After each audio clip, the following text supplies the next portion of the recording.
कर्म का भोग कैसे भोगते हैं, आइए जानते हैं इस कहानी के माध्यम से। एक गांव में एक किसान रहता था। उसके परिवार में उसकी पत्नी और एक लड़का था। कुछ सालों के बाद पत्नी की मृत्यु हो गई। उस समय लड़के की उम्र 10 साल थी। किसान ने दूसरी शादी कर ली। उस दूसरी पत्नी से भी किसान को एक पुत्र प्राप्त हुआ। किसान की दूसरी पत्नी की भी कुछ समय बाद मृत्यु हो गई। किसान का बड़ा बेटा जो पहली पत्नी से प्राप्त हुआ था, जब शादी के योग्य हुआ तब किसान ने बड़े बेटे की शादी कर दी। फिर किसान की भी कुछ समय बाद मृत्यु हो गई। किसान का छोटा बेटा जो दूसरी पत्नी से प्राप्त हुआ था और पहली पत्नी से प्राप्त बड़ा बेटा दोनों साथ साथ रहते थे। कुछ समय बाद किसान के छोटे लड़के की तबीयत खराब रहने लगी। बड़े भाई ने कुछ आसपास के वैद्यों से इलाज करवाया, पर कोई राहत ना मिली। छोटे भाई की दिन ब दिन तबीयत बिगड़ती जा रही थी और बहुत खर्च भी हो रहा था। लेकिन क्या करें?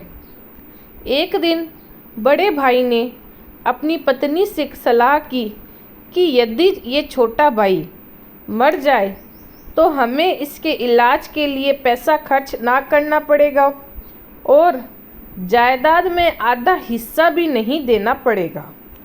तब उसकी पत्नी ने कहा कि क्यों ना किसी वैद्य से बात करके इसे जहर दे दिया जाए। किसी को पता भी ना चलेगा, किसी रिश्तेदारी में कोई भी शक ना करेगा कि बीमार था, बीमारी से मृत्यु हो गई। बड़े भाई ने ऐसे ही किया।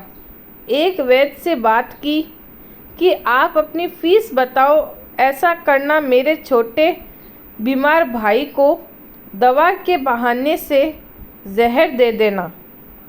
वैद्य ने बात मान ली और लड़के को जहर दे दिया और लड़के की मृत्यु हो गई। उसके भाई भाभी ने खुशी मनाई कि रास्ते का कांटा निकल गया।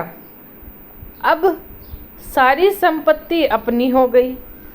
उसका अंतिम संस्कार कर दिया गया। कुछ महीनों पश्चात उस किसान के बड़े लड़के की पत्नी को लड़का हुआ। उन पति पत्नी ने खूब खुशी मनाई। बड़े ही लाड प्यार से लड़के की परवरिश की। कुछ ही गिने वर्षों में लड़का जवान हो गया। उन्होंने अपने लड़के की भी शादी कर दी। शादी के कुछ समय बाद अचानक लड़का बीमार रहने लगा। माँ बाप ने उसके इलाज के लिए बहुत वैद्यों से इलाज करवाया। जिसने जितना पैसा मांगा दिया, सब कुछ दिया ताकि लड़का ठीक हो जाए। अपने लड़के के इलाज में अपनी आधी संपत्ति तक बेच दी, पर लड़का बीमारी के कारण मरने की कगार पर आ गया। शरीर इतना ज़्यादा कमज़ोर हो गया कि अस्थि पिंजर शेष रह गया था। एक दिन लड़के को चारपाई पर लेटा रखा था और उसका पिता साथ में बैठा अपने पुत्र की ये दयनीय हालत देखकर दुखी होकर उसकी ओर देख रहा था। तभी लड़का अपने पिता से बोला कि भाई, अपना सब हिसाब हो गया, बस अब कफन और लकड़ी का हिसाब बाकी है, उसकी तैयारी कर लो।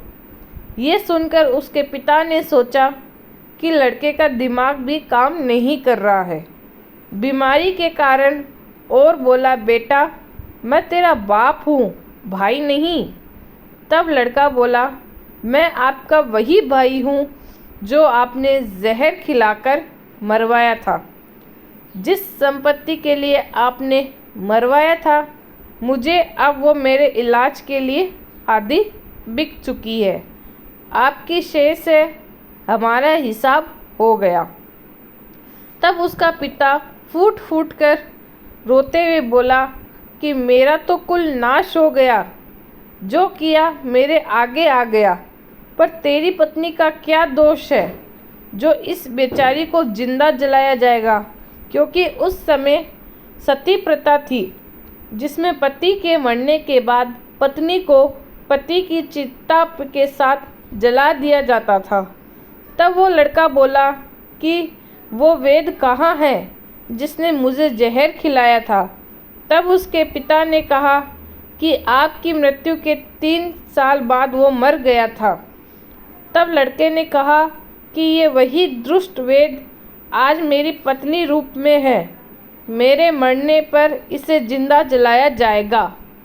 हमारा जीवन जो उतार चढ़ाव से भरा है, इसके पीछे हमारे अपने ही कर्म होते हैं। हम जैसा बोएंगे वैसा ही काटना पड़ेगा। कर्म करो तो फल मिलता है, आज नहीं तो कल मिलता है।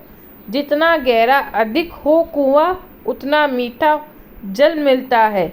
जीवन के हर कठिन प्रश्न का जीवन से ही हल मिलता है।